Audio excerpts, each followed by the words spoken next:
Hey everybody, here we have yet another part system. This is a Dell, let me see, Octoplex 755 from the Computer Works store for $19.99. Yes, get a look at the price first. Parts only $19.99. But here's the neat thing about it. To show you guys just how good of a deal this is, even if it doesn't work. It has a Core 2 quad processor. That's a quad core CPU.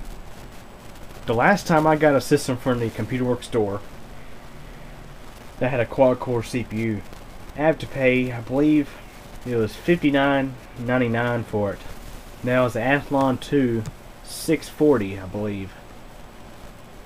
However, this one is just parts only system with a Core 2 quad, and I believe it's a Q6600.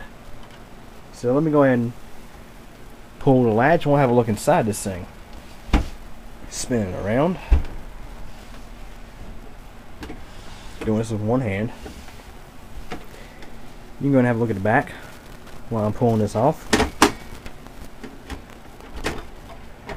Anyways, there's a look inside. It's complete with a DVD burner. Does not have a hard drive. And let's see what kind of memory it takes. It takes DDR2. And there's 4 slots available. Now, a buddy up at the store actually looked in this thing first, so he spotted the CPU, which is, he said was a Q6600. This system here is kind of unique in a way, the way it's built. It allows you to use full-size cards, like the graphics card, full length, rather than the compact size. This unit, even though it's relatively new, still has your serial ports and all that stuff. Like most systems nowadays, they don't even have those anymore, or at least not on the back of the system. But anyways, there is a look at the cooler. Now, as you can see, it's a very good cooler, because of course under that cooler is a quad core CPU. So that being said, let's go ahead and grab the screwdriver, and I'm going to make sure this heatsink's on good, because Buddy actually took the heatsink off.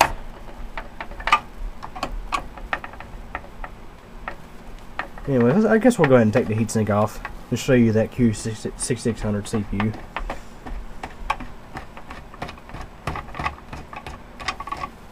I'm going to make sure there's still enough thermal paste available on the chip, because I think he smeared some off to see the model. Because this system does not start for some reason. And of course, if I can get it going, like most Dells, it lacks your PS2 ports. Now it does have one for a, it does have one down here, so maybe I can make this work with my KVM switch. Okay, there goes the heatsink. Yep. Okay, there's still some paste available. Enough for testing anyway. Kind of hard to see. Q6600. That is definitely it. So let's see if we can figure out why it's not starting. Yes, we tested it in the store, obviously. Get this cooler latch back in.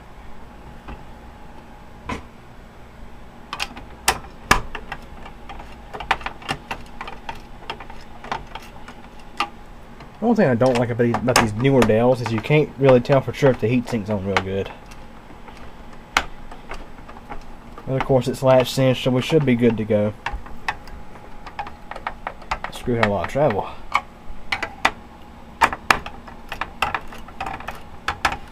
Yep, the screws are spring loaded, so anyways.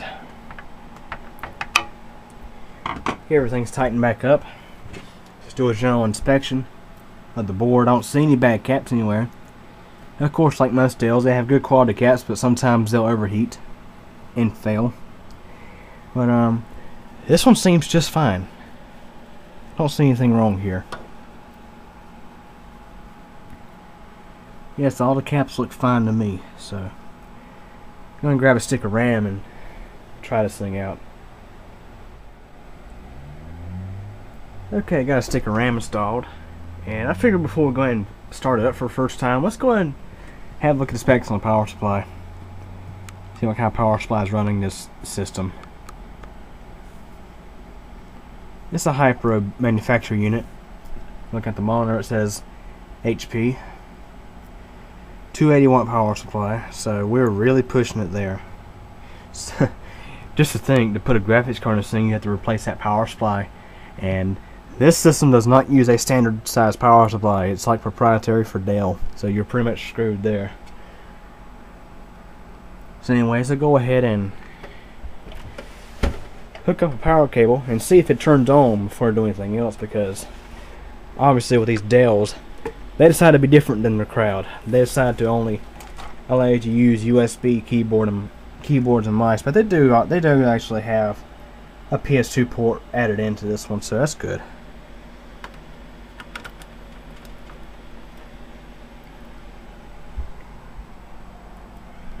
And you can see we have a flashing amber LED. That's not a good sign. As you can see, it does absolutely nothing.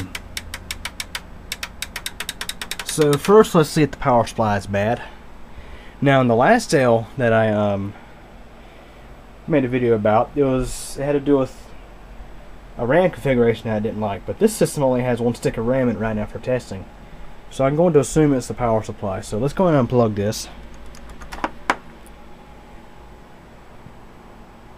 Wait for the light to go out, and I'm going to use a test supply.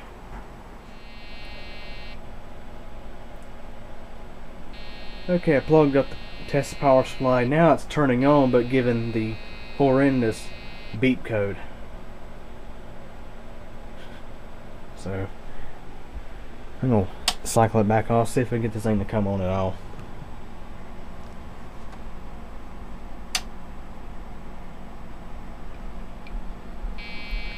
Does the same thing.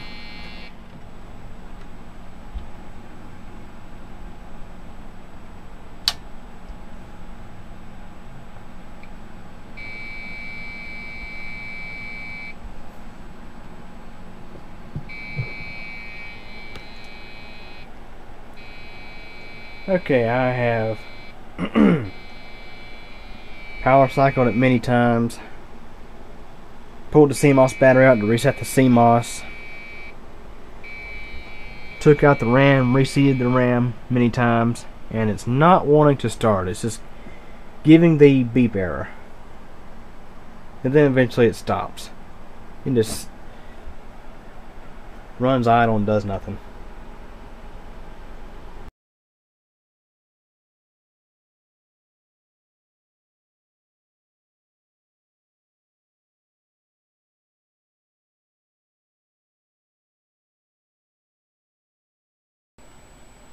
Okay, I decided to tear down this system for parts, and already got the processor out. Already got the drives out, the DB-ROM and floppy. Got the heatsink out, and it's a relatively nice heatsink.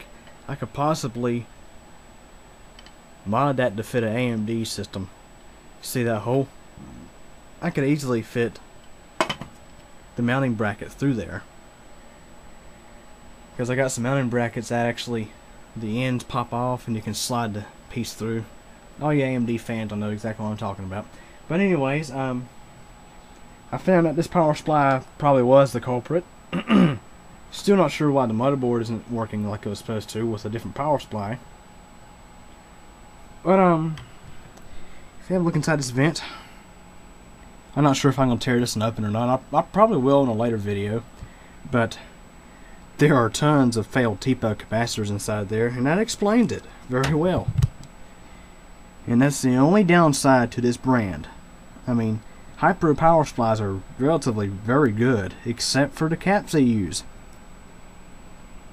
I mean, the LTECs and other ones in there are fine, but the TPOs, every one of them's bulging. I'm trying to figure out where those were at.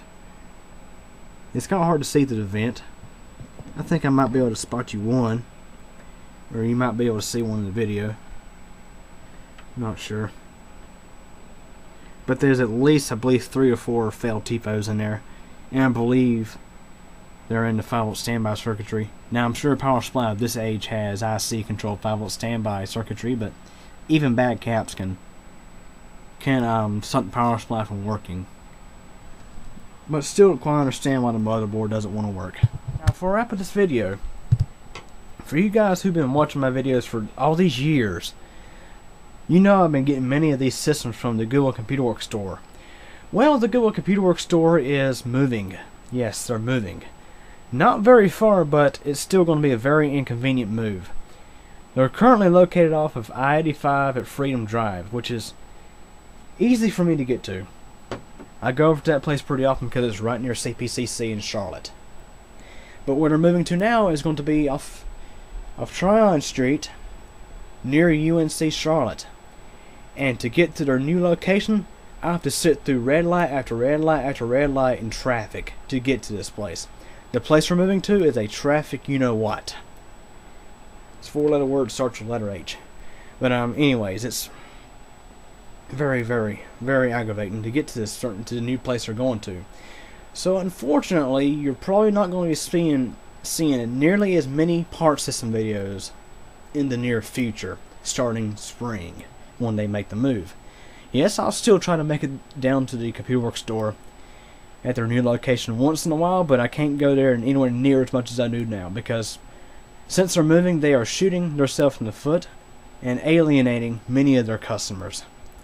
So, I just want to go ahead and mention that. But anyways, again, even though this system didn't want to cooperate with me, I still got my money's worth out of it for parts. So anyways, any questions or comments, feel free to ask, and thanks for watching.